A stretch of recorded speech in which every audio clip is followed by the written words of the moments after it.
Mesdames, Messieurs, bonjour et bienvenue sur la meilleure des télévisions. Je vous rappelle que vous êtes sur la number one des télévisions, celle qui vous donne réellement le plaisir de regarder la télévision.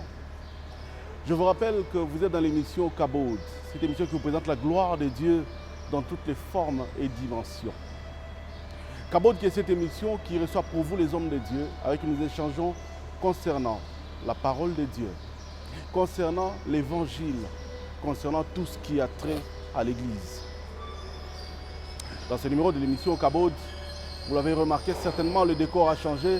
Nous sommes à l'église Bonne Sémence, cette église dirigée par l'homme de Dieu, Joey Barwani.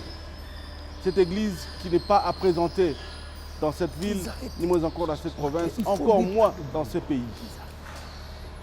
Nous allons devoir recevoir cet homme de Dieu avec qui nous allons devoir échanger.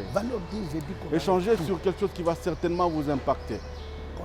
Échanger sur quelque chose qui certainement va marquer votre vie. Parce que vous avez besoin d'écouter ce qui vient de la bouche de l'homme de Dieu. Et ceci va vous bénir. N'est-il pas écrit qu'au commencement était la parole? La parole était avec Dieu.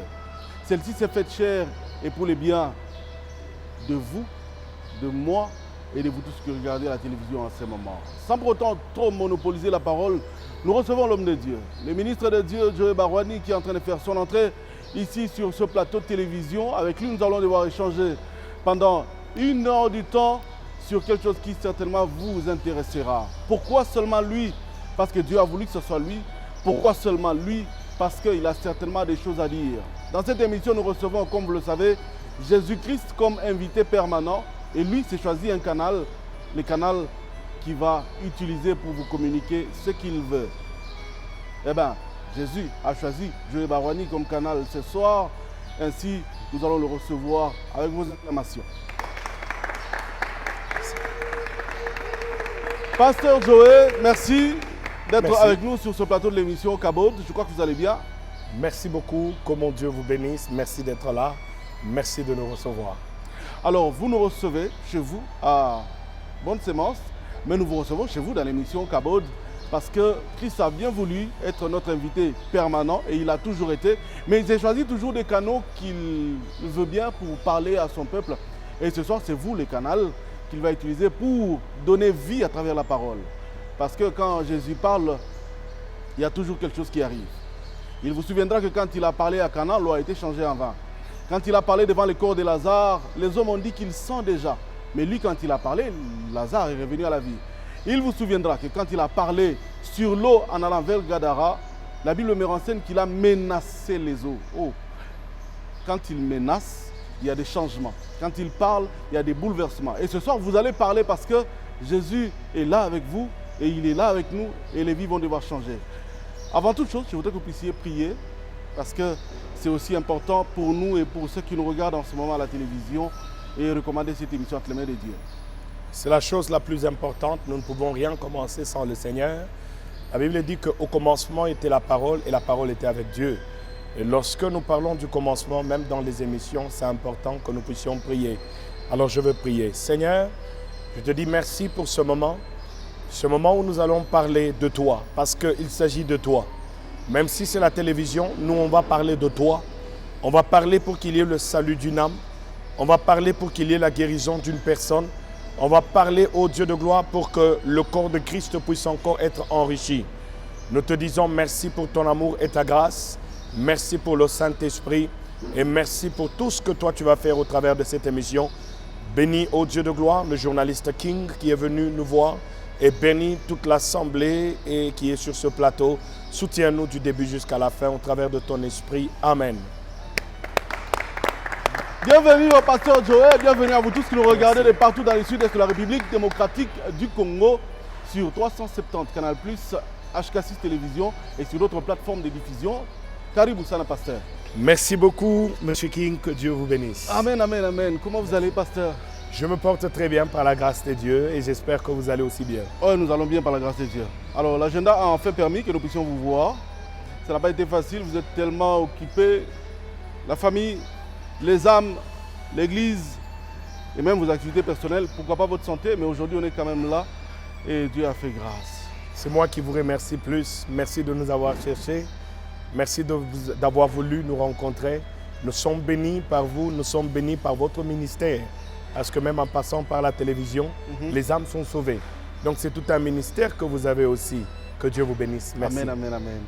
Pasteur, nous sommes à Bonne Sémence. Bonne Sémence qui n'est pas une église à présenter dans cette ville, dans cette province, pourquoi pas dans ce pays. Mais il se fait que Bonne Sémence a commencé avec Jésus lui-même et qui a donné la charge à son ministre, Feu Papa Barwani, qui est votre père biologique, mais qui est aussi votre père dans la foi. Mais il se fait que les gens pensaient que Bonne Sémence n'existe plus.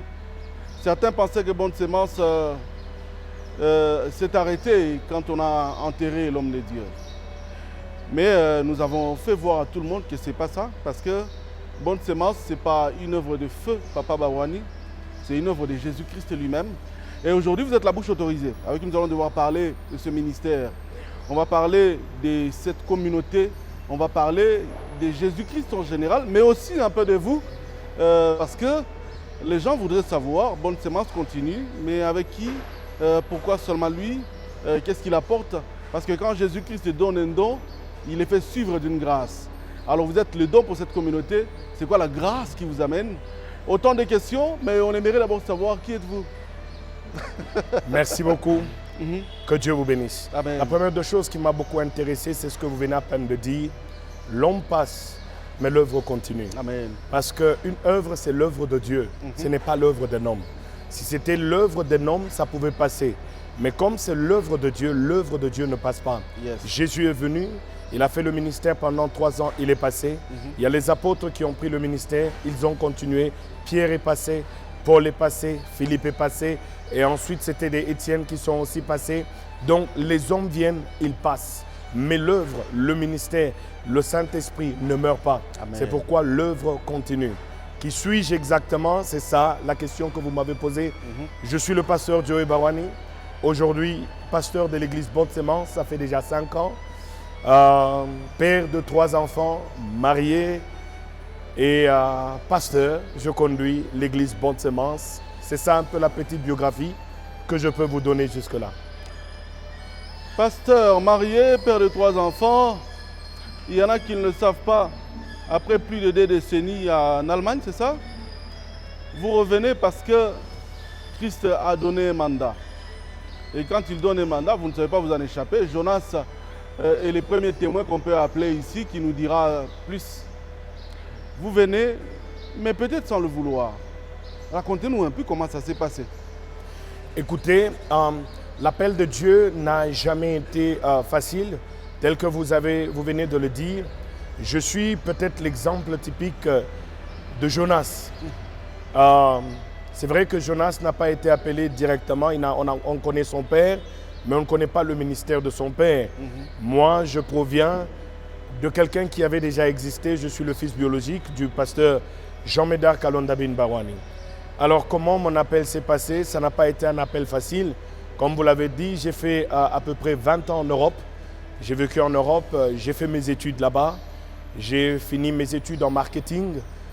J'ai travaillé en Europe. Donc, toute ma vie, je l'ai passée en Europe. Je viens d'Allemagne. Et c'est vrai que je suis fils de pasteur. J'ai grandi dans cette église. Mais à l'âge de 20 ans, je suis allé en Europe, je me suis installé là-bas, j'ai commencé à travailler là-bas. Tel que je l'ai dit, j'ai fini mes études là-bas. Alors, après la mort de mon père, je devrais venir ici, pas directement pour le ministère. Vous savez que lorsque moi je suis venu, si je dois aller un peu dans les détails, lorsque je suis revenu au deuil de mon père, je ne suis pas revenu pour devenir pasteur. Je suis revenu pour pleurer mon père. Donc je suis venu pour pleurer comme tout enfant qui pleure son père. Je n'avais même pas cette idée dans ma tête que moi, je devenais le pasteur de l'église après le départ de mon père. Non, je suis revenu comme tout enfant qui arrive, son père est mort, dans des pleurs, avec beaucoup de tristesse, je revenais au Congo. Qu'est-ce qui va se passer? Vous savez, l'appel de Dieu, c'est quelque chose qui ne dépend pas des hommes. Si ça pouvait peut-être dépendre de mon père ou de ma mère, peut-être on prendrait l'aîné des garçons. Moi, je suis le cadet de tous les garçons. Je suis aujourd'hui le cadet de tous les garçons. Il y avait mon petit frère, mais qui nous a déjà quittés. Je suis le cadet de tous les garçons. Alors, étant étudiant ou déjà pendant mes études en Europe, je recevais des visions de la part du Seigneur, si je dois aller déjà dans tous ces détails-là. Je recevais des visions de la part du Seigneur. Au début, je n'arrivais pas à comprendre s'il s'agissait de quoi. Je n'étais jamais encore arrivé dans le hangar que mon père avait construit. 10 ans, 15 ans avant, mon père était encore pasteur sur l'Aquipopo et je voyais des visions. Mais je ne me voyais pas dans l'église de l'Aquipopo. Bizarrement, je me voyais dans un hangar. J'entrais dans un hangar où mon père était pasteur. Et lorsque j'entrais dans ce hangar-là, toutes les fois que je venais, je voyais l'Assemblée de Dieu présente. Et j'entrais dans le hangar et comme d'habitude, le pasteur est toujours assis quand même devant. On lui donne une place d'honneur. Et je me voyais arriver toujours sur cette place d'honneur. Et lorsque j'arrivais, soit mon père sortait ou soit on se saluait et il me laissait sa place. Il me disait, tu vas t'asseoir ici et moi je pars. Et je me rappelle de 2 visions. Et je me rappelle de 2 visions où j'ai vu... j'entrais dans le hangar de l'église, j'ai vu mon père, au moment où je suis arrivé, il m'a dit, moi je pars. Et il m'a laissé la place, il me dit, comme je pars, toi tu vas rester et c'est toi qui vas t'asseoir sur cette place. Je n'arrivais pas à comprendre toutes ces visions parce que j'ai commencé à avoir ces visions 15 ans ou 10 ans avant la mort de mon père. Et je me rappelle toutes les fois que je voyais ces visions, j'en parlais à mon père parce que je n'arrivais pas à comprendre, je ne comprenais pas, c'était quoi, qu'est-ce que Dieu me disait. Et je ne me posais pas aussi trop de questions, mais du moins, comme c'était la pensée de Dieu, j'appelais mon père, je l'appelais, je lui disais, je viens de voir quelque chose de bizarre. Je ne comprends pas, je vois un hangar, j'entre dedans et je suis assis dans le hangar, vous êtes assis, il est assis dans le hangar et quand j'arrive, vous sortez et moi je prends place, je ne comprends pas. Et toutes les fois que je parlais avec lui, heureusement ma mère était toujours de côté et mon père mettait quand même le téléphone sur main libre. Et ma mère entendait de quoi je parlais. Donc ma mère était comme Rebecca, qui gardait toujours des problèmes, tout ce que je disais dans son cœur. Elle gardait ce secret-là dans son cœur. Et je crois que comme ce sont des gens spirituels, ils comprenaient d'une manière spirituelle qu'il y avait quelque chose qui était en train de se préparer, mais ils ne me disaient pas. Ils me disaient toujours non, continue à prier, on ne sait pas c'est quoi, continue à prier, on ne sait pas c'est quoi. Mais ma mère, étant une femme de foi, gardait ces choses ou les repasser dans son cœur. Ça a pris au moins 10 ans, j'ai vu plus de 20 visions dans l'église et dans un hangar. Alors après la mort de mon père, je reviens, on m'appelle, bon pas on m'appelle, mais je reviens pour pleurer mon père. J'arrive comme tout enfant d'un père, tout enfant qui a perdu son père, j'arrive dans les pleurs, je suis aussi dans le deuil. Et si je dois donner peut-être un petit détail, je me rappelle, je suis venu habillé simplement. Je n'étais pas en veste comme tous mes frères qui étaient venus en veste. Moi, je n'étais pas en veste. J'étais habillé simplement, mais j'arrive pour le deuil. Je ne suis pas revenu pour devenir pasteur, mais j'étais revenu pour pleurer mon père. Et ce qui est vrai, c'est que quand je suis arrivé, j'étais vraiment dans les pleurs. Et alors, un jour, non, je pense, après l'enterrement de mon père, parce que mon père a été enterré un mercredi. Après l'enterrement de mon père, le collège des gens qui accompagnaient mon père dans le ministère vont prendre des décisions et vont demander s'il y avait un enfant du pasteur Kalonda Bimbawan qui pouvait prêcher. C'est le collège qui dit? Le collège dit ça. Ah, ok. Ils se disent... Je préfère bien qu'on retienne. Oui. C'est le collège qui dit, y a-t-il un parmi les fils de Jean Médard? Voilà.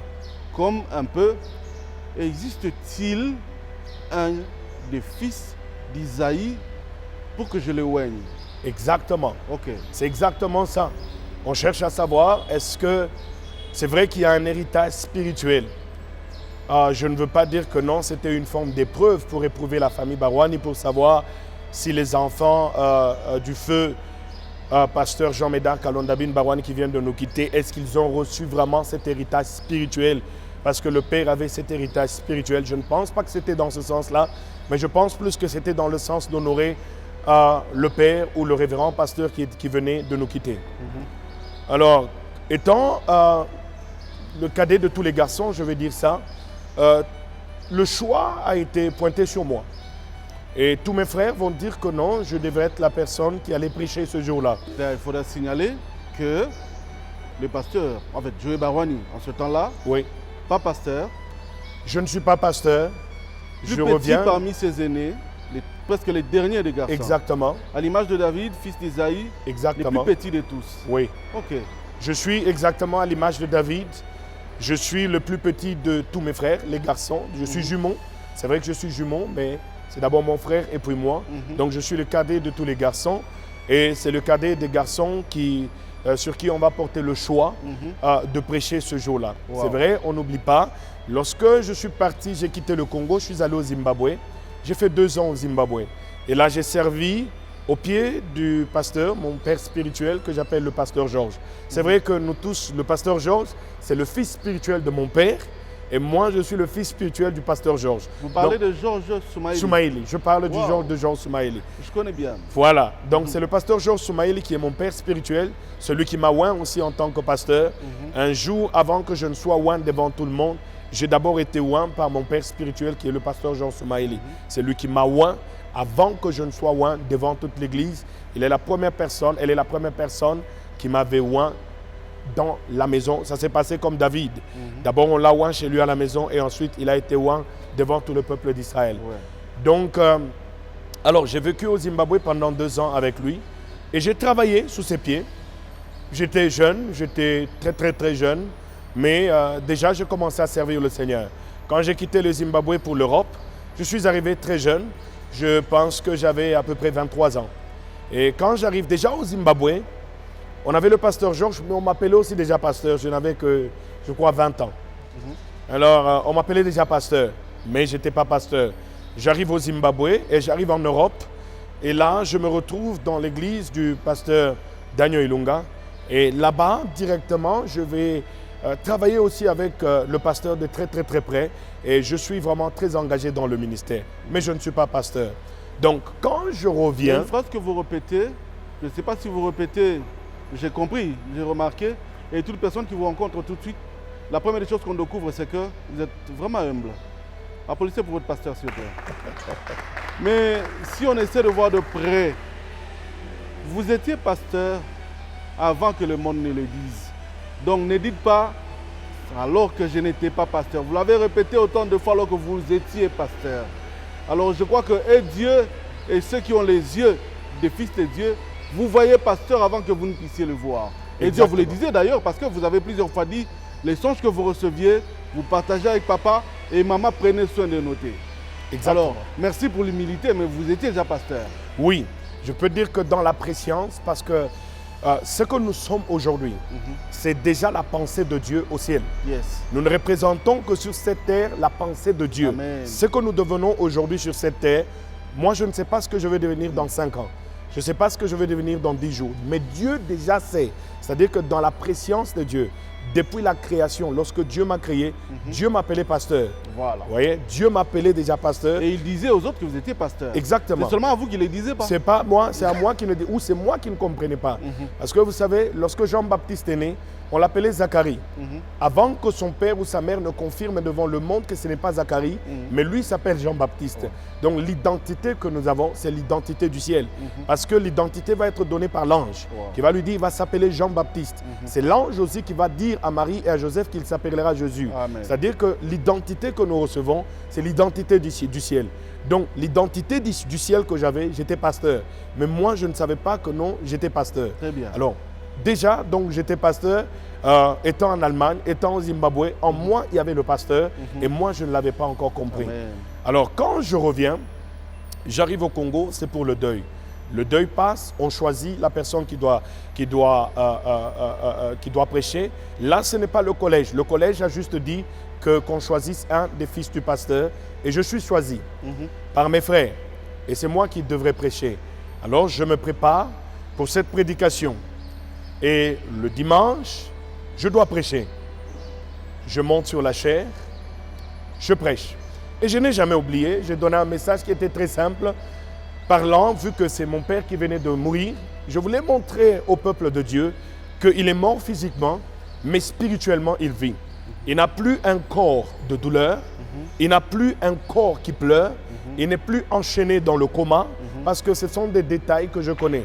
Il était dans le coma. Il n'est plus dans le coma, il n'a plus de douleur. Ainsi, je vais donner un message Un message que j'appelle toujours un message puissant, je n'ai pas oublié. J'avais donné le thème « Un corps glorieux ».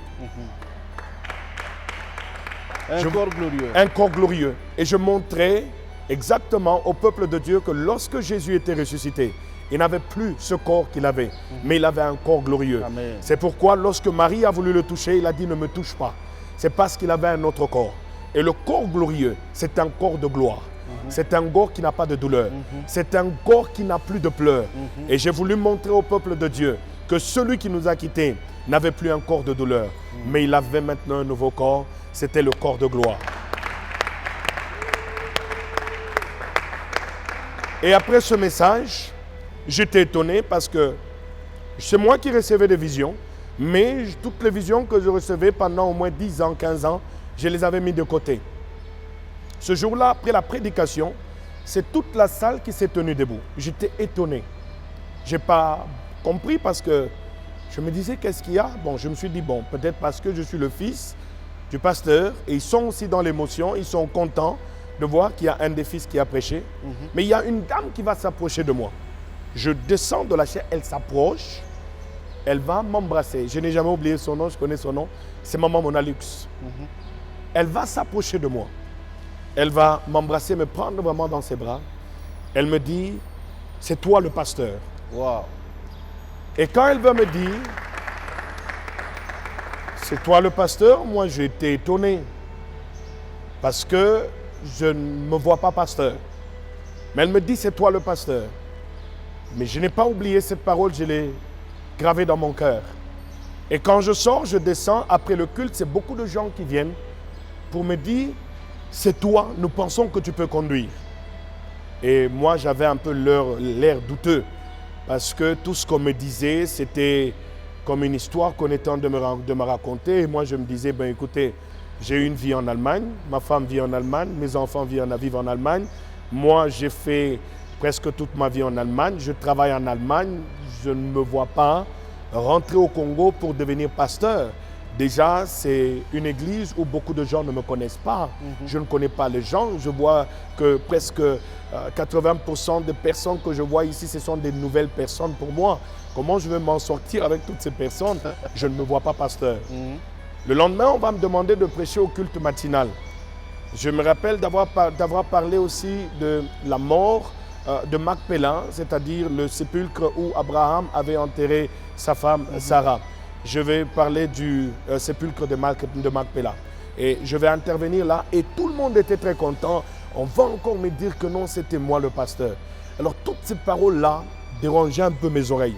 Parce que je ne me voyais pas pasteur. Je ne voyais pas arrêter ma vie en Europe et revenir ici pour devenir pasteur. Je voyais que tout était un peu compliqué par rapport à la vie que j'avais déjà construite en Allemagne. Et tellement que je sentais que ça devenait une pression, j'ai dit non, je dois fuir. Et en tant qu'humain, après 3 jours, tous mes frères sont restés longtemps pour garder, soutenir notre mère. J'étais le seul. Après 3 jours, après l'enterrement, après le dimanche, 3 jours après, j'ai pris l'avion, je suis rentré en Europe. Alors là, vous évitez Ninive pour aller à Tarsis. Exactement. Donc là, je suis en train d'éviter Ninive pour aller à Tarsis. Alors que le Seigneur est au point de sauver le peuple de Ninive. Alors que le Seigneur a une mission avec Ninive, mais Jonas est en train de fuir. Mais on ne peut pas fuir l'appel de Dieu. L'appel de Dieu, on ne peut pas la fuir. L'appel de Dieu, c'est un appel qui est authentique. Lorsque Dieu vous appelle, même dans l'eau, même en dessous de la mer, même dans le ventre du poisson, Dieu vous a appelé et Dieu vous établit. Amen. Alors Dieu va m'appeler et moi je ne comprenais pas, j'étais en train de fuir. J'étais en dessous, j'étais dans le bateau pour Tarsis, mais Dieu a dit, c'est toi que j'ai appelé. Je rentre en Europe. J'arrive en Europe, je reste 2 mois. Je n'ai jamais oublié, comme ma mère savait que l'appel était sur moi, j'ai mes grands frères, je n'ai jamais oublié les paroles de ma mère. Ma mère, c'est une femme spirituelle. Et là, on comprend l'importance d'une mère. De Rebecca à côté d'Isaac pour Jacob. Exactement. Et là, on comprend l'importance de Rebecca à côté d'Isaac pour Jacob. Parce que Rebecca est celle qui va comprendre que l'appelé était Jacob. Yes. Et ma mère était celle qui avait déjà compris et qui savait, qui avait déjà repassé toutes les visions. C'était la Rebecca de Jean Médard. Exactement, c'était la Rebecca de Jean Médard. Et bizarrement, toutes les fois que j'appelais mon père, Ma mère était toujours à côté. Wow. Et mon père mettait toujours le téléphone sur main libre. Excusez-moi, je vais un peu me moucher. Alors, mon père mettait toujours les téléphones sur main libre. Et ma mère repassait toutes ses visions dans son cœur. Après sa mort, lorsque je reste 2 mois en Europe, ma mère n'a cessé de me dire, c'est toi que Dieu a appelé. Je ne peux pas être une femme charnelle pour dire, on doit mettre un de tes frères pasteurs parce qu'il est le fils biologique de Jean Médard Kalondabine Barwani. Nous ne sommes pas dans les choses charnelles, mais nous sommes dans des choses spirituelles. Donc vous avez eu quand même la chance, hein? J'ai eu cette grâce. Là, ouais, voilà. Vous avez comme la grâce par le fait que Joseph trouvait une sorte de position. Quand il dit je vois, Jacob qui lui dit chut. Exactement. Mais vous, votre Jacob, prenez le temps de noter et de préparer. Exactement. J'ai eu affaire à vraiment le contraire de l'histoire de Jacob. Parce que lorsque Joseph parle des rêves, il voit que non, il y a son père, il y a ses frères qui s'inclinent devant lui. Jacob l'interdit. Il dit non, mais attends, qu'est-ce que tu racontes là? Ah, mais le vôtre, lui, voyait réellement une succession. Exactement. Ma mère a vu et elle savait que personne de mes frères n'a vu les visions que moi je voyais. Aucun de mes frères n'a parlé comme moi par rapport aux visions. Aucun. J'ai 4 frères, mais aucun d'eux n'a vu les visions que moi je voyais. J'étais le seul qui voyait des visions. Alors, déjà, peut-être, je vais revenir tout à l'heure là sur ça, je vais donner un petit détail. Le jour de la mort de mon père, qu'est-ce qui s'est passé cette nuit-là? C'est un détail que je vais donner aussi tout à l'heure là. Alors, pendant les 2 mois, lorsque je reste en Europe, ma mère ne cesse de me rappeler que c'était moi l'appelé de Dieu et que Dieu m'avait choisi pour ce ministère et que Dieu m'a appelé pour conduire le peuple de Dieu. Mais moi, je ne veux pas dire que non, j'étais charnel. J'avais la peur. Je sentais que non, c'était quelque chose un peu difficile. Il paraît que tout appel authentique fait peur. Oui, voilà, exactement, c'est ça. Et moi, je sentais la peur. Je sentais que non, mais non, je ne me vois pas là-bas. Mais ma mère avait cette foi. Elle m'a dit, c'est toi que Dieu a appelé. Ce que ma mère va utiliser comme astuce, on avait un marathon de prière, c'était au mois de novembre. Je n'ai jamais oublié, mon père est mort au mois de septembre et au mois de novembre, nous avions un marathon de prière. Alors ma mère va me supplier en me disant, est-ce que tu ne penses pas que tu peux venir seulement pour 3 jours pour prêcher? J'ai dit d'accord, si c'est pour 3 jours, je vais venir prêcher. Et déjà, il y a un autre détail. Pendant la période où je rentre en Europe, je travaillais. C'est la période du Covid. Beaucoup de gens perdent leur travail. Et moi, pendant cette période, on me met aussi à la porte. À la même période, on me met à la porte, je perds mon travail. Donc, je me retrouve sans travail. C'est déjà le plan de Dieu qui commence à s'accomplir dans ma vie. Parce que Dieu me voit maintenant rentrer au Congo. Et ce que Dieu fait, parce que je m'appuyais beaucoup sur mon travail, Dieu fait que je sois mis dehors. On me met dehors, je perds mon travail. Et comme je viens de perdre mon travail, il y a le marathon de prière qui commence. Ma mère me demande de venir. Si je peux intervenir pour 3 jours, je dis d'accord. Écoutez, 3 jours, c'est bon, je vais venir. Je viens pour les 3 jours. Quand j'arrive pour les 3 jours, ma mère s'assied avec moi dans sa chambre. Elle me dit, c'est toi que Dieu a choisi. Et comme j'étais toujours dans la résistance, j'ai résisté. J'ai dit non. Ma mère m'a dit, c'est toi que Dieu a choisi.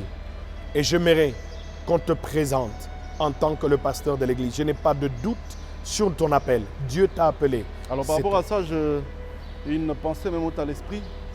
Je vous prie, je ne sais pas vous l'obliger, mais n'est-ce pas possible que la prochaine fois, lors d'un échange, d'une causerie ou d'une émission, que vous puissiez plutôt dire, le Seigneur dit par ma mère, c'est toi que Dieu a choisi. Exactement, c'est ça. Parce que là, c'est le Saint-Esprit, exactement, qui est en train de parler par rapport aux visions et par rapport aux révélations. Ma mère, qui est une femme spirituelle, parle sous l'inspiration du Saint-Esprit et elle insiste par rapport à l'appel. Elle a vécu avec mon père dans le ministère à peu près 30 ans. Donc, elle maîtrise ces choses. Donc, le Saint-Esprit 30 ans, ce n'est pas 30 jours, hein, je vous rappelle. 30 ans, ce n'est pas 3 jours, oui, c'est pas 30 jours, c'est pas 30 heures. Donc, elle a 30 ans. Exactement. Elle a beaucoup d'expérience. Donc, le Saint-Esprit parle au travers d'elle. Elle me dit, c'est toi que Dieu a appelé. Et moi, je résiste. J'ai résisté pendant 5 jours.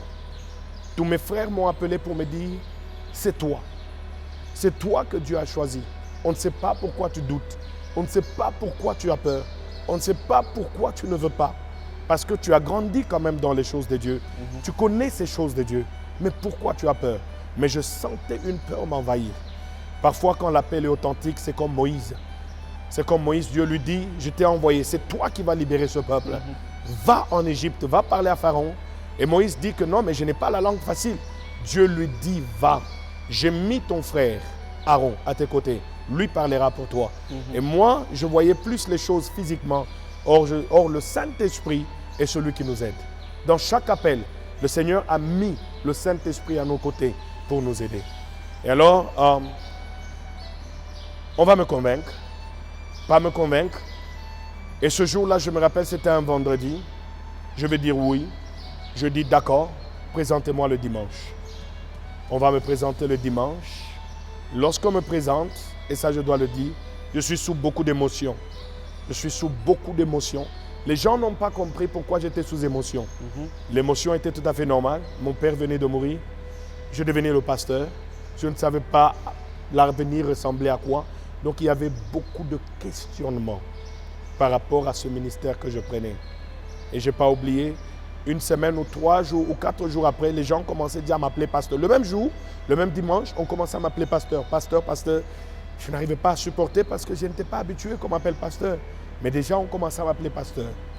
On dirait que je n'avais pas beaucoup supporté. Après une semaine, je suis rentré en Europe. Je dis, je ne supporte pas, j'ai pris l'avion, je suis parti en Europe. Je suis resté 2 mois en Europe. J'ai laissé l'église. Je suis parti 2 mois. Pendant les 2 mois, c'est là que quelque chose va se passer.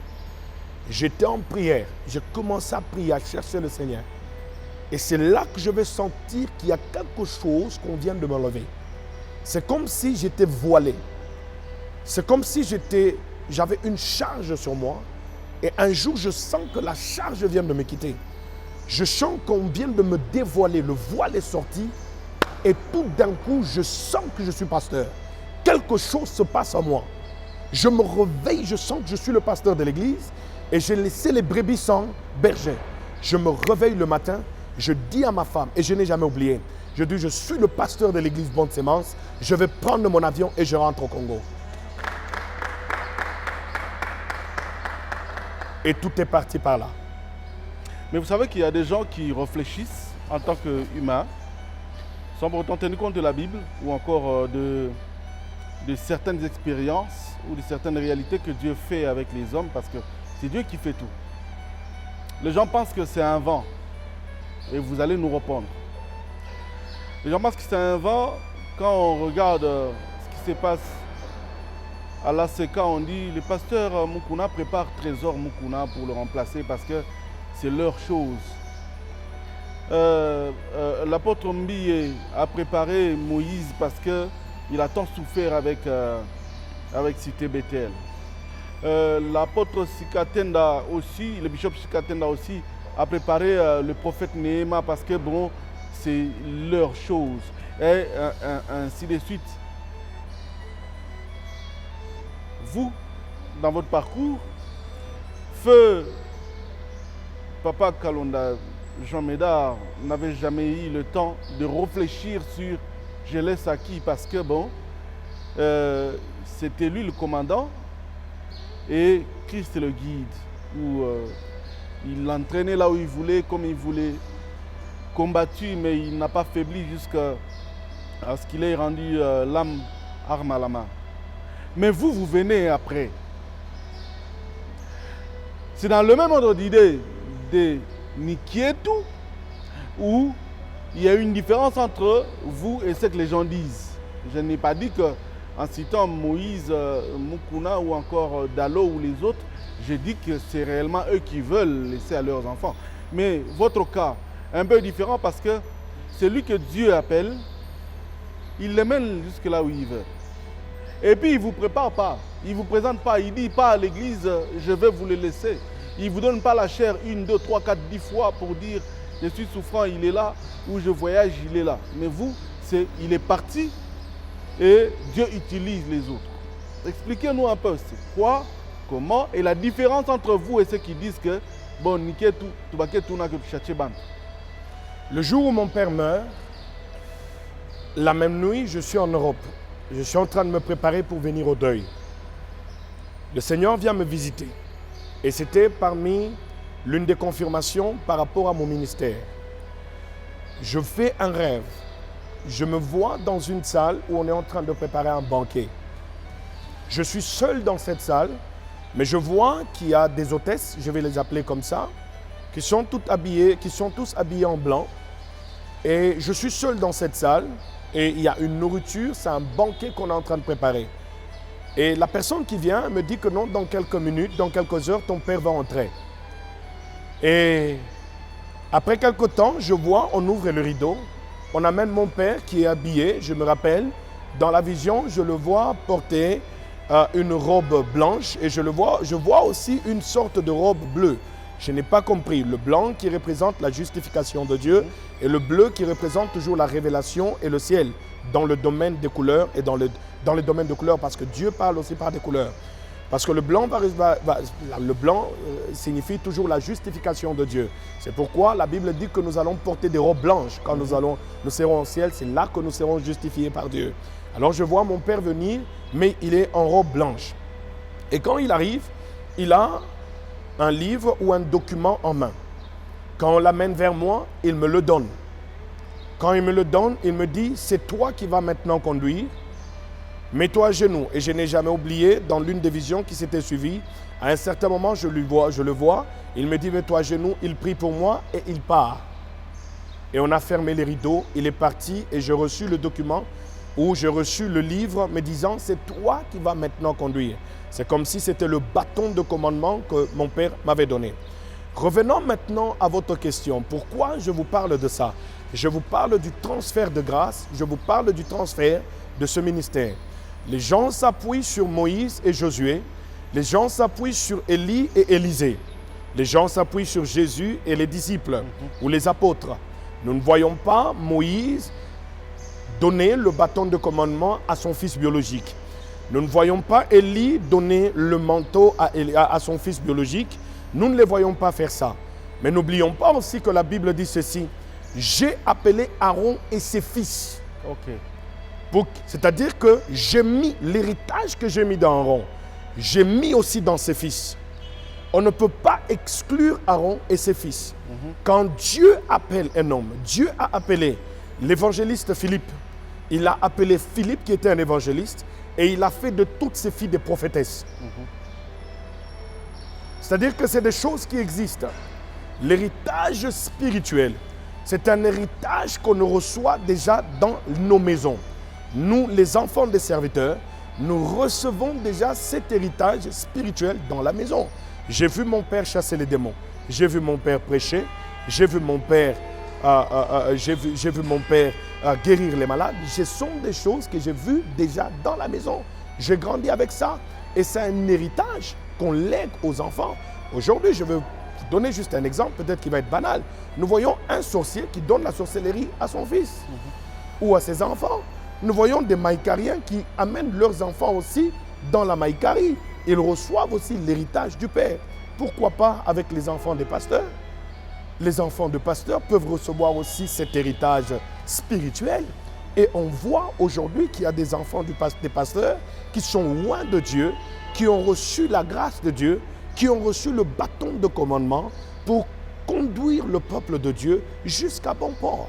Donc, l'héritage que nous avons reçu, ce n'est pas une histoire de famille, mais c'est une histoire qui existe depuis la préscience, depuis Dieu lui-même au ciel. Il nous a choisis. Il a choisi le Père, c'est-à-dire il a choisi Aaron, mais il a aussi choisi ses fils. C'est pourquoi on parle aujourd'hui de la tribu de Lévi. C'est-à-dire que c'est cette lignée-là qui reçoit la sacrificature.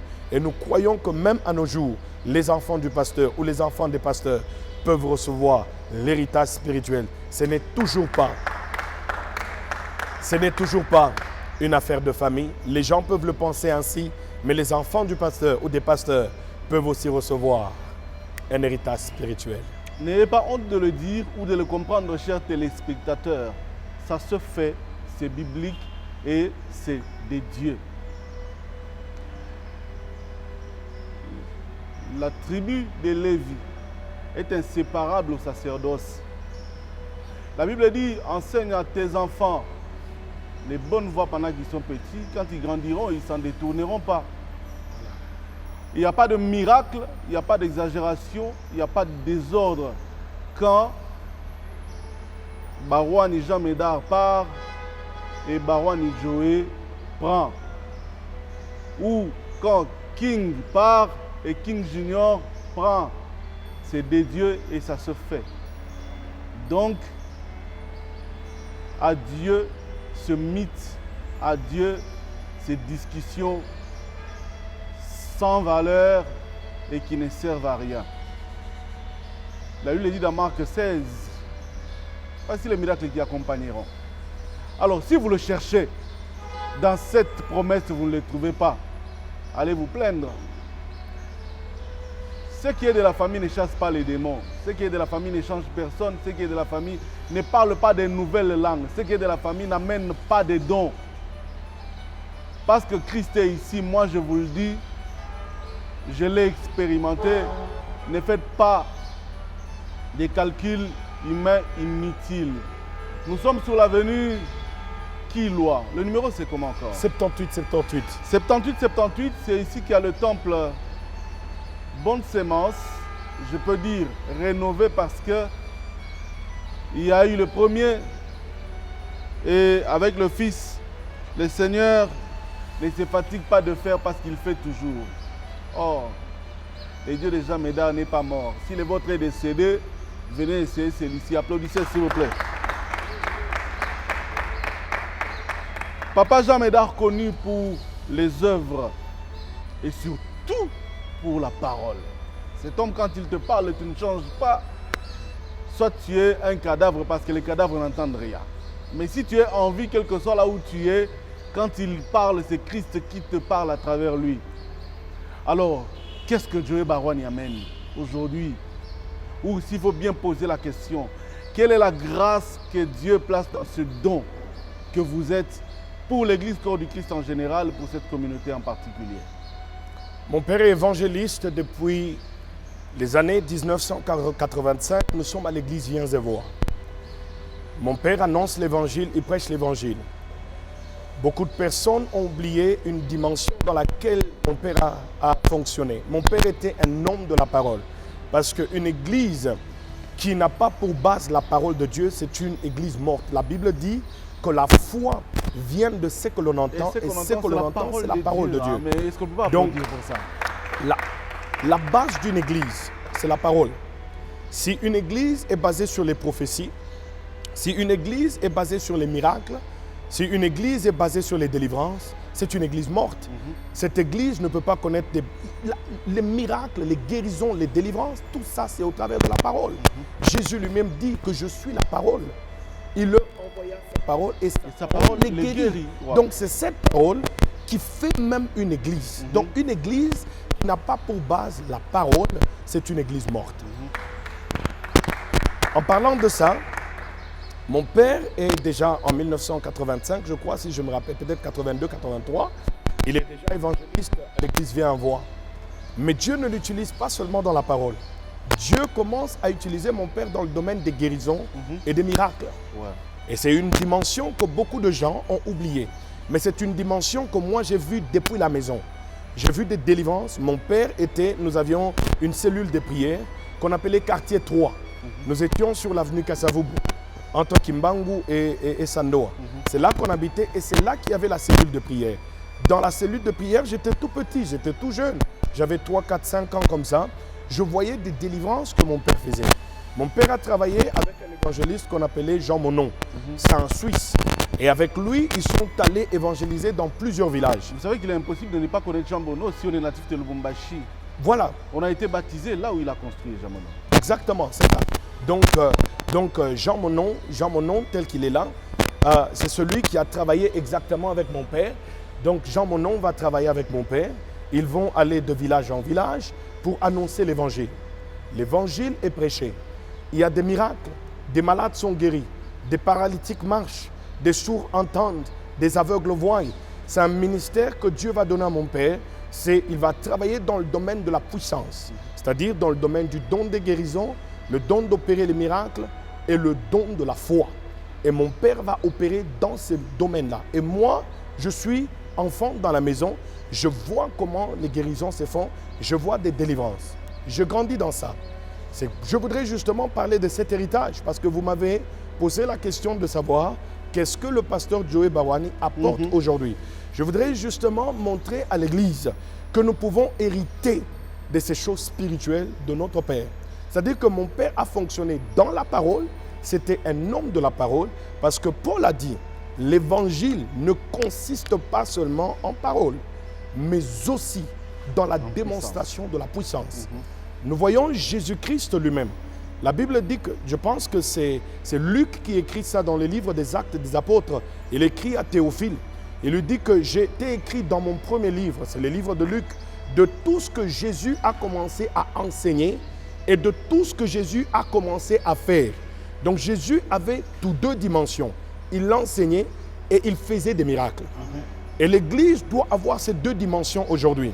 Enseigner la parole, mais aussi il faut qu'il y ait la démonstration de la puissance. Les deux doivent accompagner l'Église.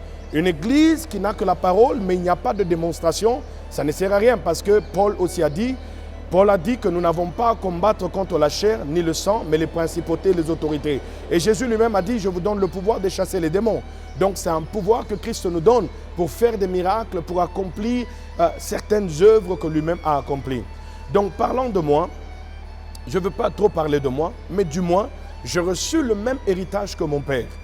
Dieu nous utilise, nous donnons la parole, mais comme il y a cette promesse que Jésus-Christ lui-même a dit, voici les miracles qui accompagneront ceux qui auront cru. Nous croyons dans cette promesse du livre de Matthieu, où Jésus dit, voici les miracles qui accompagneront ceux qui auront cru. En mon nom, ils chasseront les démons, ils imposeront les mains sur les malades, ils seront guéris. Et nous croyons dans cette promesse, c'est pourquoi dans cette église, nous vivons des guérisons, des miracles, des délivrances, mais il y a aussi la parole. Pasteur Joey Barwani, il y a quelque chose qui m'a fait du bien quand je suis entré ici. Vous savez c'est quoi? Dites-moi. Ce mastodonte architectural ici. Et quand j'entre derrière, c'est là que je suis encore émerveillé. Papa s'est battu. Il s'est battu aux côtés de ceux que Dieu a mis à ses pieds. Et certains, je ne sais pas s'il me permet de le dire, mais il le disait son vivant, certains l'ont trahi. Il regarde ceux avec qui il a marché, ceux pourquoi il a donné presque toute sa jeunesse, et on les lui ravit. La justice des hommes a été faite, mais aujourd'hui on dirait que la justice de Dieu est en train d'être faite autrement. On n'a pas lu la parole de Dieu depuis qu'on a commencé parce que déjà que ça sort avec verset à l'appui et tout. Mais je voudrais cette fois-ci qu'on lise un peu parce que cette question que je vais poser, moi personnellement, est émerveillée. Ageux 2:9. Quelqu'un a la Bible ici? J'ai moi-même la Bible. Ça va. Alors si vous l'avez déjà, vous pouvez peut-être le lire. Vous en tant que journaliste, alors, on va vous laisser lire. On nous dit que la gloire de cette dernière maison sera plus grande que celle de la première. Pasteur, vous faites partie de quelle secte? Vous voulez prouver à qui que Dieu est avec vous pour que ce qui a été fait dans des années ailleurs, dans des décennies, soit fait dans moins de 5 ans. Ça là. Vous n'avez pas fini, mais on sait voir le goût du beau. On sait voir le luxe dans la spiritualité. Ah voilà, mais applaudissez quand même. Dans moins de 5 ans, on en est là où on est. Quelle secte vous finance? Qui sont les sorciers qui sont à vos côtés? Vous appartenez à quelle structure qui fait ça? Le temple de Jérusalem est détruit. C'est le premier temple que David a prévu de construire. Parce que nous savons d'abord que Dieu va parler à Moïse en lui disant « Tu vas me construire le tabernacle ». C'était le temple ou l'église portable, on va dire ça comme ça. Et ensuite, David va avoir l'idée, il va dire que moi, j'habite dans une maison charmante, on va dire comme ça, mais la maison de Dieu. n'existe pas, on doit la porter. Je vais construire la maison de Dieu. Nous connaissons tous l'histoire. David va préparer la construction du temple, mais le temple va être construit par Salomon. C'est un temple prestigieux. Et nous savons aussi que non, il y a Nebuchadnezzar qui vient. Le temple va être détruit. Le peuple d'Israël est en déportation. Personne ne peut croire que ce temple va encore être reconstruit. Oh, j'aime beaucoup l'histoire de Daniel, parce que Daniel est la personne qui va prier à Babylone. La Bible dit que Daniel va toujours prier dans le sens ou dans la direction du temple, c'est-à-dire dans la direction de Jérusalem. Il va intercéder pour que le temple soit reconstruit. La muraille est détruite, le temple est détruit. Il n'y a plus d'espoir. C'est-à-dire que la gloire du premier temple est partie. Mais Dieu, c'est un Dieu de grâce. Dieu, c'est un Dieu de reconstruction. Les premières tables de la loi ont été brisées, mais Dieu reconstruit toujours. Amen. Nous avons le premier Adam, mais le deuxième Adam viendra.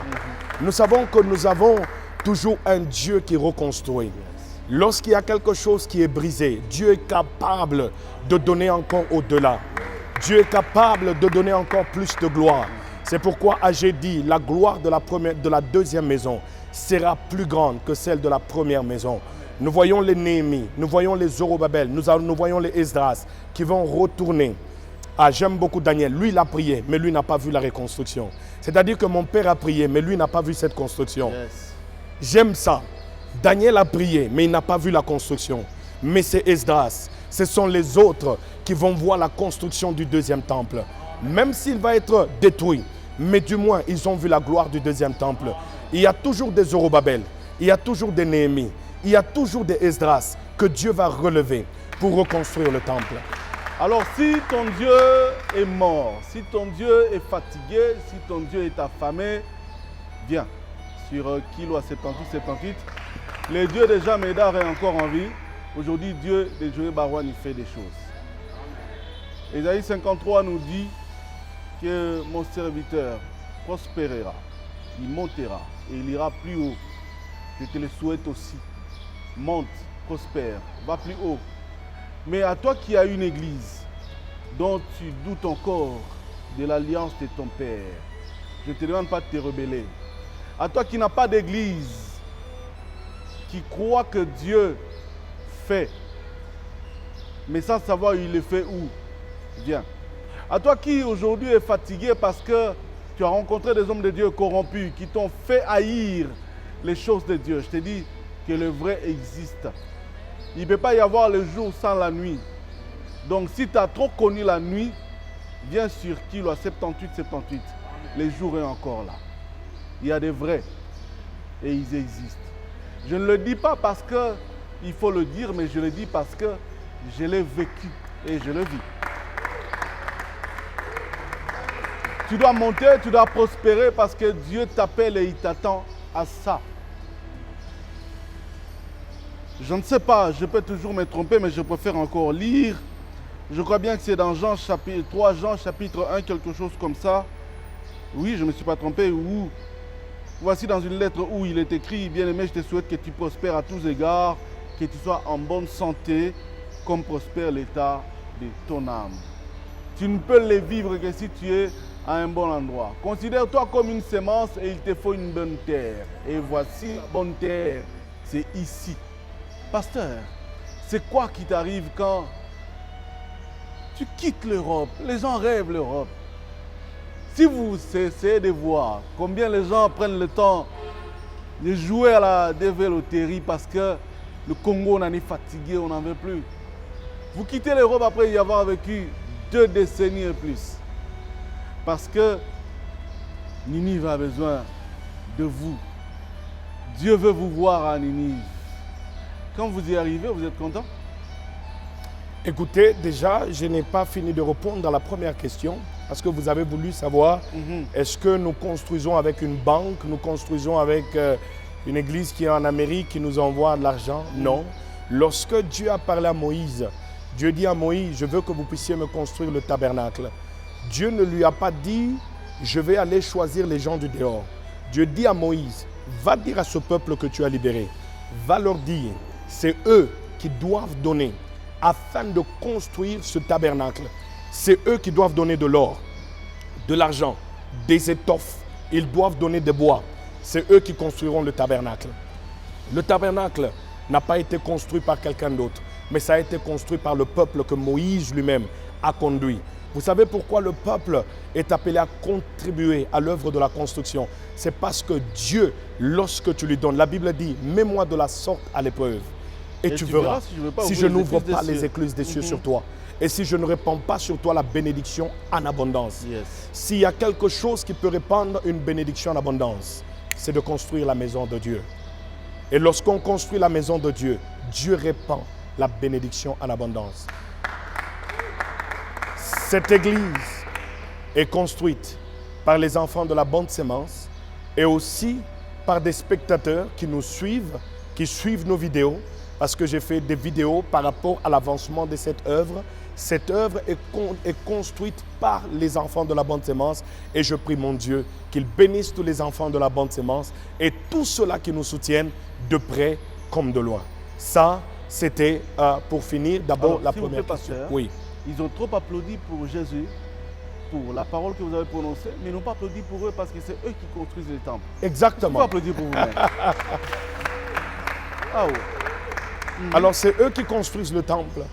Nous n'avons pas de financement des États-Unis ou de la France ou de l'Amérique, même si j'ai presque grandi en Europe. On n'a pas ce financement-là. La vie de prière, la grâce de Dieu qui nous a localisés, fait que ce bâtiment soit tel qu'il est. Nous ne l'avons pas encore fini. Nous sommes encore en pleine construction. C'est pourquoi tous ceux qui vont nous suivre et qui peuvent nous soutenir, nous ne demandons pas pour dire à la personne « donne-nous 1000, donne-nous 10 000, donne-nous 100 000 ». Ce ne sont pas nos habitudes. Ce que Dieu mettra dans ton cœur, que ce soit 1000 francs, que ce soit 10 $, que ce soit 1 $, ça peut construire toujours cette église. Mais ton nom sera gravé dans les annales de cette église. Et Dieu se souviendra de toi. Je me rappelle de Mardoché. Il avait fait du bien pour le peuple d'Israël. Non, il avait fait du bien au roi. Ce qu'il avait fait, le roi n'avait pas rémunéré Mardoché. Mais c'est lorsque Israël a eu des problèmes, ou les Juifs ont eu des problèmes, que le roi s'est rappelé du bien de la personne. Je dis à toute personne qui soutient ce ministère ou qui soutient notre église, que Dieu se rappellera de tout ce que tu fais. Et ton nom est inscrit dans les annales ou les chroniques de la bonne sémence. Alors, répondant maintenant à votre question, beaucoup de gens veulent plutôt aller en Europe, c'est-à-dire que nous avons ce mouvement de l'Afrique vers l'Europe par rapport aux conditions économiques que nous avons dans notre pays, ce qui est parfois aussi tout à fait normal. Nous voulons, chaque personne veut avoir l'enseignement de qualité ou peut-être une vie sociale assez bien assise quand même, qu'on puisse avoir le minimum. C'est tout à fait normal qu'on puisse avoir ce vent-là des gens qui veulent quitter l'Afrique vers l'Europe. Alors, moi, c'était exactement le contraire. J'ai étudié en Europe, j'ai fini mes études en Europe, j'ai travaillé en Europe et même quand mon appel est arrivé, j'étais travailleur, je conduisais ma vie normalement. Mais l'appel de Dieu ne dépend pas de l'Europe. L'appel de Dieu ne dépend pas du milieu où nous sommes. Ce n'est pas les biens matériels qui feront que nous puissions rester là où nous sommes. Non, l'appel est authentique. L'appel compte plus que le lieu où nous sommes. Lorsque Dieu a appelé Moïse, Moïse était à Madian, mais Dieu lui a dit, tu dois retourner parce que j'ai une mission avec toi, parce que j'ai un travail à faire avec toi. C'est toi qui vas délivrer ce peuple. C'est-à-dire que j'ai été comme Moïse, que Dieu a pris de quelque part. J'ai été à Madian, c'est-à-dire j'ai été en Europe pour apprendre certaines choses. J'ai appris et lorsque je suis rentré, maintenant je suis devant Pharaon. Ce sont les maladies, ce sont les infirmités auxquelles nous disons parfois, toi maladie, pars! Et la maladie part et le peuple de Dieu est guéri. Mais il faudra aussi le dire, s'il faut être vraiment honnête en tant qu'humain, à Madian, vous mangez quand même bien parce que Jéthro avait tout mis à votre disposition. Et pourquoi laisser tout ce, même si c'était au beau-père, mais le beau-père n'avait pas de garçon, c'est vous qui étiez presque l'héritier. Pourquoi laisser tout ça? La Bible dit qu'il me séparera de l'amour de Dieu. Rien ne peut me séparer de l'amour de Dieu. Dieu compte en premier pour moi. Malgré tous les biens, malgré tout ce que nous avons vécu ou vu en Europe, ou bien, moi je me suis marié dans une famille où il n'y a que des filles. Donc c'est-à-dire que c'est nous, des garçons dans la famille de ma femme, on va dire que nous, les beaux-fils de notre père et tout ça. Donc, comme vous l'avez dit, on avait peut-être la viande que j'ai trop donnée et toutes ces choses-là. Mais ce n'est pas ça. Ce n'est pas ça qui peut nous empêcher de dire oui à l'appel de Dieu. Moïse a dit oui à l'appel de Dieu. Et nous aussi, nous avons dit oui à l'appel de Dieu et on est là. Chers téléspectateurs, je ne sais pas si vous suivez ce que je suis de la manière dont je les suis. Si vous ne le suivez pas, à la fin de cette émission, je vais vous communiquer les liens par lesquels vous allez devoir suivre cette émission, même si vous la ratez à la télé ou si vous nous prenez en cours. Mais pour ceux qui sont abonnés à la télé portable Cativision, allez-y, vous trouverez toutes nos autres émissions et principalement celle-ci. Et ça nous fera du bien de suivre et de re-suivre encore cet homme de Dieu parce que quand il parle, il y a des choses qui arrivent. Certainement, si tu as la foi, tu obtiendras ce que tu désires pendant que lui communique ce qu'il est en train de communiquer. On est en train de tendre vers la fin de l'émission, pasteur. Je voudrais que vous puissiez au jour d'aujourd'hui éclairer la lanterne, peut-être pour la première fois ou peut-être sera aussi la dernière fois. Vous êtes qui aujourd'hui dans la communauté? Parce que Dadi est parti, il y a des gens que lui a engendrés dans la foi, qui dépendaient de lui. Ils dépendent de vous, ils sont devenus autonomes, ou ça se passe comment, ou c'est sa compagne avec qui il a cheminé dans le ministère qui s'en occupe. Nous sommes la communauté des assemblées Bonne Semence. C'est mon père qui a commencé avec cette grande vision depuis 2017. Mon père, Dieu va lui donner la vision de commencer ce grand ministère. Il a commencé petit. Ce ministère commence dans un hangar. C'est vrai qu'aujourd'hui, nous nous retrouvons dans ce grand bâtiment. Gloire au Seigneur qui nous accorde toujours sa grâce et sa faveur. Mon père commence ce grand ministère, la communauté des assemblées Bonne Semence. Donc c'est lui qui commence, c'est lui qui est le bishop, c'est lui qui est l'évêque, si on doit utiliser le terme de la Bible, parce que dans la Bible, il n'y a pas le terme bishop. Aujourd'hui, c'est nous qui appelons bishop, mais en principe, on les appelait des évêques. Alors, mon père est l'évêque de cette grande communauté. Moi, quand je deviens pasteur, je ne suis pas devenu directement ou je ne suis pas jusqu'à aujourd'hui l'évêque de notre communauté.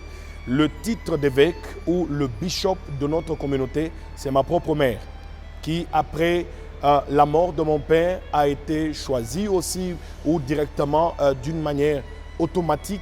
On devait continuer avec cette œuvre parce que cette œuvre ne doit pas mourir. Comme c'était mon père qui était son mari, qui conduisait ce ministère et elle était à côté de lui. Elle connaissait la vision du père, elle connaissait la vision de son mari et on s'est dit non, celle qui était à côté d'elle, qui a entendu les paroles, qui a vu et qui savait exactement où amener ce grand ministère, c'est celle-là qu'on a mis au-dessus de ce ministère en tant qu'évêque. Donc moi, je suis pasteur de l'église Bonne Semence, Temple de Gloire tout court. Mais nous avons une communauté d'à peu près 7 églises, ou 8, si je ne me trompe pas. Et moi, je suis seulement pasteur de l'église Bonne Semence, Temple de Gloire. Je m'occupe de la Bonne Semence, mais nous sommes une famille de 7 ou de 8. Et tous, nous sommes restés dans la communauté des assemblées Bonne Semence. Alors, nous connaissons, en tout cas, à moins que ce soit exceptionnel chez vous, nous connaissons toujours des petits combats, des petites guerres comme ça en famille, entre frères, entre sœurs, qui ne nous amènent pas à la haine, mais bon, à une sorte... vous connaissez, vous êtes aussi ici une famille nombreuse. Vos frères vous ont aussi accepté tout facilement. Paul est appelé apôtre. On l'appelle apôtre. Nous savons que nous avons 12 apôtres. Et nous voyons qu'il y a même Judas qui est mort, qui s'est pendu. Nous connaissons nous-mêmes ce qui va se passer dans Actes au chapitre 1. Nous voyons le choix de Matthias. Matthias est choisi comme étant apôtre parce qu'il n'y en avait que 12. Il y avait plusieurs disciples, mais il n'y avait que 12 apôtres. Mais nous avons quelqu'un qui, lui, n'a pas vécu avec Jésus. Parce que les apôtres, tels que Pierre va dire, nous devons choisir quelqu'un qui a marché avec nous, qui a marché avec Jésus depuis le baptême de Christ.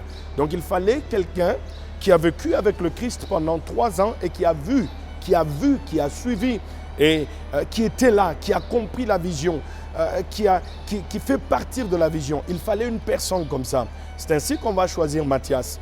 Mais l'appel de Paul, ce n'est pas l'appel qui vient de Pierre ou ce n'est pas le choix de Pierre.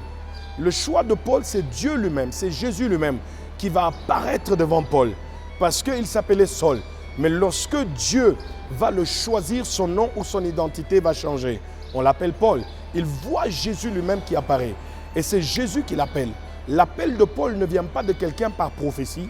L'appel de Paul ne vient pas de Pierre. Mais c'est Jésus lui-même qui apparaît et qui fait de lui l'apôtre des nations. Lorsqu'il se présente maintenant devant Pierre, nous connaissons qu'il y a eu des petites altercations.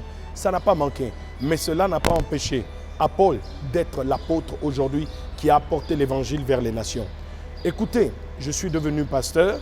Je dois dire la vérité. J'ai été bien accueilli par mes confrères, ce qui est tout à fait normal. On ne me connaissait pas. Je suis le fils biologique de Jean Médard Kalonda Bin Barwani, mais eux ne me connaissent pas comme étant pasteur. Ce qui est tout à fait normal, ça va leur prendre du temps pour savoir qui je suis, connaître qui je suis, savoir si vraiment j'ai l'appel authentique. Mais du moins, ce qui s'est passé était très positif. J'ai été accueilli par mes confrères dans cette grande famille.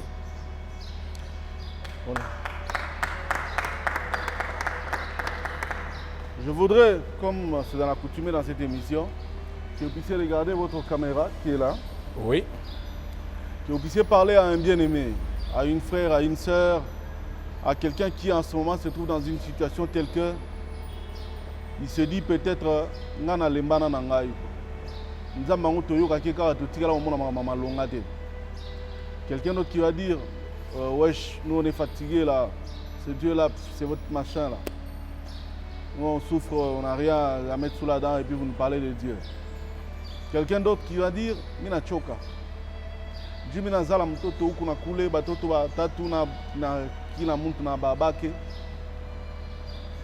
ne suis plus la bienvenue dans la famille et c'est compliqué. Il y a quelqu'un à cause d'un avortement lors de la jeunesse qui avait peur de son père et tout ça. Il ne sait plus faire des enfants aujourd'hui et se dit pour moi c'est fini. Il y a quelqu'un d'autre qui vient peut-être de connaître un licenciement en ce moment et avec 8, 9, 10 enfants qui se dit que ferais-je moi ici. Les situations sont tellement nombreuses, mais nous savons aussi qu'il y a un Dieu qui agit. Et c'est Dieu qui vous utilise, c'est Dieu qui vous a appelé, c'est Dieu qui vous a donné mandat. Je voudrais que vous puissiez parler à ces personnes, même des cas que je n'ai pas pu citer, pourvu qu'en ce moment, Dieu lui fasse quelque chose. Si c'est la prière qui vous monte à cœur, faites-le. Si c'est une exhortation, faites-le. Mais l'essentiel qu'en ce moment, que cette âme tordue, perdue, foutue, fauchée se dise « J'ai rencontré Dieu par cet homme de Dieu Barwani ». Jésus est le même, hier, aujourd'hui et éternellement. Marie et Marthe appellent Jésus parce qu'il y a leur frère qui s'appelle Lazare. Il se retrouve dans une situation difficile. Nous connaissons toute l'histoire, Lazare va mourir. Lorsque Jésus arrive, Lazare est déjà dans le tombeau, ça fait 4 jours. Et nous voyons Marie et Marthe qui lui disent même qu'ils sentent déjà. C'est-à-dire qu'il n'y a plus d'espoir, il n'y a plus de vie. Rien ne peut plus revivre. C'est-à-dire que l'espoir est parti. C'est-à-dire que la personne qui pouvait leur donner espoir vient d'arriver, mais c'est déjà la fin. Il est déjà enterré. Il n'est plus là, on ne voit pas les gens ressuscités. Mais Jésus va dire à Marie et Marthe, si tu crois, si vous croyez, vous verrez la gloire de Dieu. Je viens parler à cette personne qui me suit aujourd'hui. Je viens te dire, dans la situation où tu es, tu peux sortir de là. Lorsque Jésus vient, il vient pour que ta vie change. Il vient pour que ta situation change. Il vient pour que tu partes de la mort à la résurrection. Il vient pour que tu partes de la mort à la vie. Il vient pour que tu partes des échecs à la réussite. Jésus est le même hier, aujourd'hui et éternellement. Lorsqu'il arrive devant le tombeau de Lazare. Mes frères et sœurs, j'aime ce que Jésus va faire. Jésus ne va pas attendre, mais il va agir directement. Il va dire, il faut rouler la pierre. Et ensuite, il va dire seulement un mot. Jésus n'a pas besoin de dire 10 000 mots. Aujourd'hui, lorsque je vais prier pour toi, je vais dire un mot te concernant. Et si tu as la foi, tu vas voir le miracle qui va se passer dans ta vie aujourd'hui. Il y a quelqu'un qui a dit, dis seulement un mot. C'était le centenier. Il a dit, ta présence, oui, elle se transforme, elle fait des grandes choses. Mais mon serviteur n'est pas là. Il lui dit, même de loin, dis seulement un mot et mon serviteur sera guéri. Jésus va déclarer seulement un mot. Il va dire, Lazare, sort. Et au même instant, nous voyons le miracle. Lazare qui était déjà parti. Il n'y avait plus de vie en lui. Lui qui était déjà pourri. La parole de Jésus apporte la guérison. La parole de Jésus apporte la délivrance. La parole de Jésus apporte la libération. Ta situation n'est pas la plus difficile. Jairus, on vient lui dire que sa fille est morte, mais Jairus n'a pas laissé la foi. Jairus a tenu à ce que le maître vienne dans sa maison. Je viens de te dire aussi aujourd'hui que même si on te dit que ta situation est déjà arrivée au bout, c'est déjà fini, tu n'auras plus de mariage, tu n'auras pas d'enfant, tu ne vas plus te marier, tu n'auras pas de travail, tu ne vas plus évoluer parce que vous êtes sous la malédiction. Je viens de te dire qu'il y a quelqu'un qu'on appelle Jésus de Nazareth. Il fait des miracles, il guérit les malades. Alors Jésus va arriver dans la maison de Jairus. Lorsqu'il arrive là-bas, il va dire 2 mots. Talita, Koumi, enfant, lève-toi. Et le miracle est possible à celui qui croit. Jésus est le même, il n'a pas changé. Je suis en train de dire à quelqu'un aujourd'hui, alors que j'étends mes mains vers cette personne qui a des douleurs dans son corps, alors que j'étends mes mains sur la personne, il y a quelqu'un au moment qui va me suivre, il y a une personne qui a une douleur au cœur. Je voudrais parler à cette personne, je ne te connais pas, je ne sais pas où tu es, je ne sais pas si tu es au Congo, si tu es dans quel pays. Je parle à quelqu'un. Il y a aussi une personne qui a une douleur au niveau de sa cuisse et au niveau de la hanche. Je parle à cette personne. Il y a des paroles de connaissance qui sont en train de couler tout à l'heure là dans mon esprit. Il y a une personne qui a la douleur au niveau de sa hanche. Il y a aussi une personne qui a aussi une douleur au niveau de son cœur. Je voudrais prier pour cette personne. Il y a aussi une troisième personne qui a un problème des yeux. Je veux prier aussi pour cette personne. Mais il n'y a pas que les problèmes physiques. C'est vrai que Dieu nous utilise dans les guérisons, mais je veux prier aussi pour tous ceux-là qui ont des difficultés, qui pleurent par rapport au mariage, qui pleurent par rapport aux finances, qui pleurent par rapport aux maisons, qui pleurent par rapport au travail. Je veux prier pour vous tous. J'ordonne à ces douleurs de quitter ces personnes. Cette personne qui a des douleurs au niveau du cœur. J'ordonne à ces douleurs de partir maintenant au nom de Jésus. Par le pouvoir et l'autorité que Christ m'a conféré en tant que sacrificateur, j'ordonne à ces douleurs dans ton cœur de partir. Il y a quelqu'un qui a un problème de circulation de sang, je ne sais pas ce qui. J'ordonne à ce problème de circulation de sang qui bloque ta vie et qui bloque ta santé. Il y a quelqu'un qui a un problème de tension. Il y a des paroles de connaissance qui coulent dans mon esprit. Il y a quelqu'un qui a un problème de tension. J'ordonne à ce problème de tension de partir au nom de Jésus. Recevez-vous tous la guérison par la puissance du nom de Jésus. Je prie pour cette personne qui a le problème de mariage. Reçois le mariage.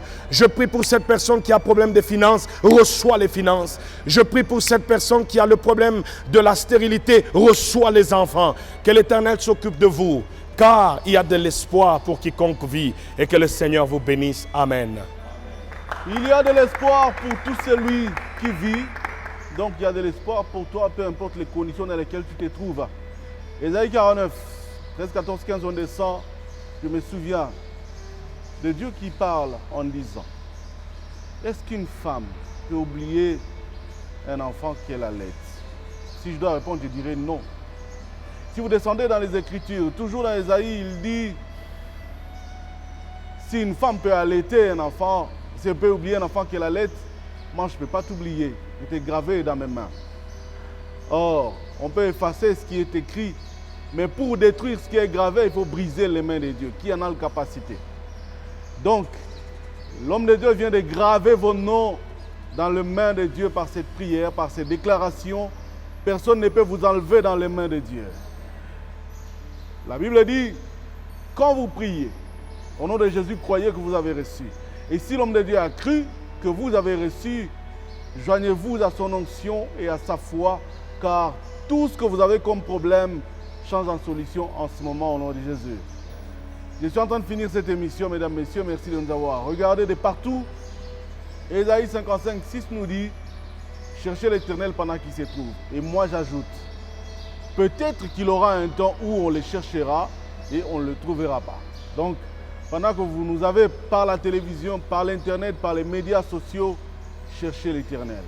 Parce que ça pourrait arriver que vous ne le trouvez pas.